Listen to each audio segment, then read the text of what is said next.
What's going on, guys? Super Insane 18 here, and it might be a week late, but unfortunately I did get sick, so I'm sorry for that. But I wanted to bring you guys this deck profile because I went undefeated for 7 rounds last Saturday with this post-ban list Tearlament deck profile, so I figured that was good enough to show you guys. I unfortunately took second because the first place undefeated just had better tiebreakers, but it is what it is. So let's go ahead and show you guys the build. Alright, so we're going to start things the way we always do with Tearlament deck profiles. It's very obvious, just the standard Tearlament lineup.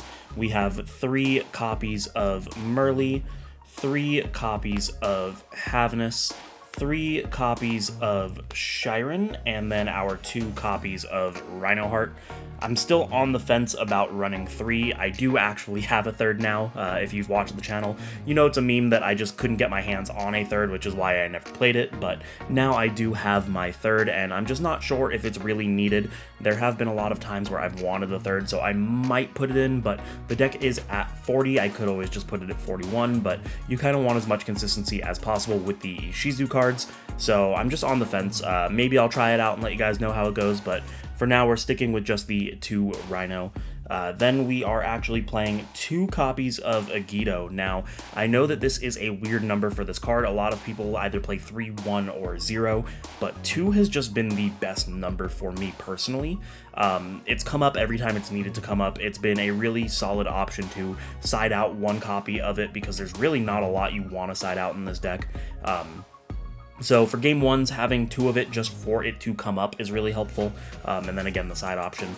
But I don't think that I would ever cut this card completely. I know that a lot of people are completely cutting it. I just think that that's wrong. It says mill 5 on it, so you gotta play it.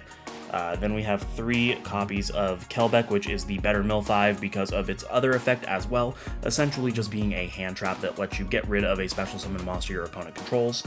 Then we have 3 copies of Keldo and 3 copies of Medora. These are rather self-explanatory. They just get rid of 3 to 5 cards in the graveyard. You're only ever really going to get rid of 3 because you're not playing the Exchange of Spirit. But 3 DD Crows, so essentially 6 DD Crows a turn. Very, very useful for this format. We are playing 1 copy of Diviner. I think that it is the best normal summon in the deck, even more so than the Rhinoheart, because it does let you mill 5, and then it turns itself into a level 6 tuner. Now, we aren't playing Baron anymore, so it being a tuner doesn't matter, but we are playing some cards that matter that it is a level 6, so there's that.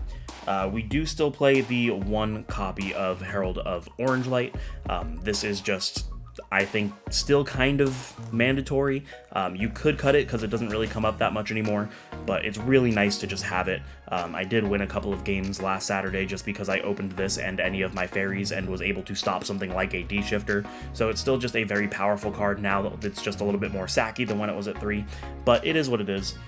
Then we are playing a much higher Bestial count than I normally play, but we've been seeing a lot of higher Bestial counts in the topping decks at big events like YCSs, so it makes sense. We are playing 3 copies of Druis Worm. Unfortunately, I did let a friend borrow a lot of my Bestials, so we're going to have to pretend that these are actually Druis Worms. And then we are also playing 3 copies of Magnamut. Again, I let my friend borrow some Bestials, so we're going to have to use our imagination here. But it was a very good ratio, just having 6 total. I don't side anymore. I don't play the Saronir. I don't think it's necessary. Playing 6 copies of any card, because I mean essentially these are the same thing. You get to banish a dark and summon it. Playing 6 copies of a card is over a 50% chance that you're going to see it in your opening hand, so it's really good. I think that it's kind of the perfect number. I don't think you need any more. And that is it for the monsters. Onto the spells, we have 3 one-ofs. We are obviously still playing Instant Fusion, which is the best spell in the deck. We are playing 1 copy of Tearlament's Heartbeat. This one I'm a little bit on the fence of because with Mystic Mind gone, it doesn't feel as good as it once did. So I'm not really sure if there's any use case for it. I didn't come up with one while I was playing in that tournament on Saturday. It never came up, so I don't know if we keep it or cut it at this point. And then the 1 copy of Terraforming, because obviously the field spell for this deck is insane. We are playing 2 copies of Tearlament Scream. The way that I look at this is 1 to mill and 1 to use. Obviously, you know, by milling it, we can search out one of our traps, and using it, we can go ahead and mill 3 anytime a monster is summoned, and that will permanently make our opponent's monsters lose 500 attack for that turn. Not permanently, but for that turn, they will all lose 500 attack, and that can be game-changing. So I think it's really good. And then the last of the spells are the 3 Primeval Planet Perlerino. Obviously, it's just an insane card. It is a Rhoda, it is a destruction, and with the ISHIZU cards, you don't even need to fuse to get the destruction effect anymore. You can just shuffle back a Tearlament using one of their effects and get the pop, so really good. And the last 2 cards are going to be 2 copies of Sulik. Spoiler, the crime is in the side deck because I just didn't think it was worth playing first anymore. With Mystic Mind banned, there isn't really anything you need an Omni Negate like that for, so I just think it's more of a side deck card now, but that is the main deck at 40 cards. Let's show you guys the extra. Alright, so again, it's going to start pretty standard. We are playing 1 of each of the Tearlament fusions, Kit Kalos, Roll Kalos, and Kaleido Heart. Don't think you need any more than these. 1 of each is perfectly fine because you are able to essentially just recycle them all very easily. The Kit Kalos will always be recycled for the Roll Kalos. Once the Kit Kalos is back, you can use the Roll Kalos to make another Kit Kalos, so there's kind of like a loop there, just because, I mean, unless they banish one of them, but like it's really easy to loop. And then the Kaleido Heart can't be used as fusion material, so there really isn't a good way to recycle that, but you can always put it back with your ISHIZU cards as well. But I don't think you need any more than that. I know that some people want to play 2 Kit Kalos just in case the first one is stopped. I don't think it's necessary. I've never run into a game where I thought, man, if I really had the second Kit Kalos, I would win. I just don't think it comes up, so I think 1 of each is fine. Then we have 1 Mud Dragon of the Swamp, 1 Garura Wings of Resonant Life, and 1 Predaplant Dragostapelia, and that is going to be it for our fusions. Very, very standard fusion lineup. Really good cards. I don't think there's really anything that needs to be said about them. Then on to the XYZs, we are playing 1 copy of Abyss Dweller, 1 copy of Baguska, and 1 copy of Time Thief Redoer as our rank 4s. The weakest of these 3 by far is Time Thief Redoer, but it does have its uses.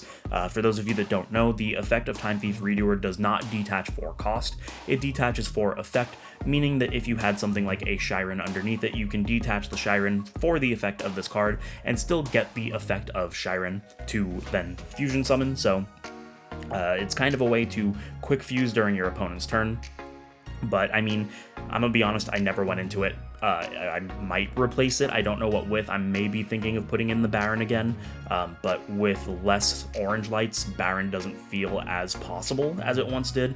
I know that you can always use the level 6 Diviner and any of your 4s into Baron, but the way that it happened more often than not was reborning an orange light off of something like Sprite Elf and then using 2 level 4s or using the Roll Kalos or something along those lines. So I'm not sure, I still have to test it, but this is what I rocked with for the tournament, and it paid off even though I never went into it.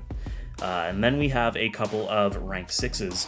We have Beatrice, Lady of the Eternal, and we have Wallow. Now these are important now because we are playing a much higher Bestial count, and this is what I said when what I meant when I said that the Diviner being a level 6 matters. So since it's over a 50% chance of you opening one of those Bestials, being able to go into either of these is just an incredibly powerful play.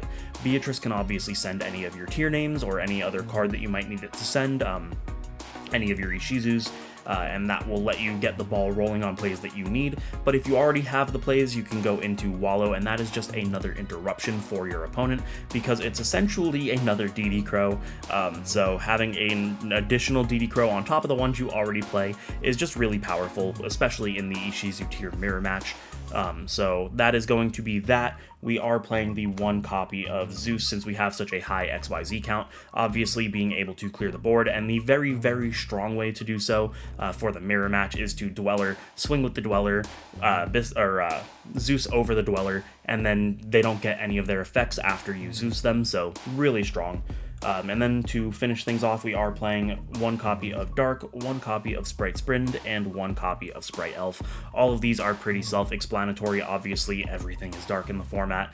Being able to send your Merly is incredibly strong, and being able to reborn either the Merly or like the Diviner or something like that is also incredibly strong. Not to mention, this lets you make your stuff untargetable, so if you make this pointing to like a Roll Kalos and a Dweller, really isn't much that they can do, so that is going to be the extra. And there you guys have it. That is going to be my 7-round undefeated Tearlament ISHIZU deck profile. Hopefully you guys enjoyed it. I'm sorry, I'm still recovering from being sick a little bit, so kind of been losing my voice in and out of this video, so hopefully you guys understand. But if you liked it, you know the deal. Make sure to subscribe, hit the notification bell, like, comment, share with your friends, maybe consider supporting me on Patreon. Thank you guys so much for watching, and I will see you in the next one.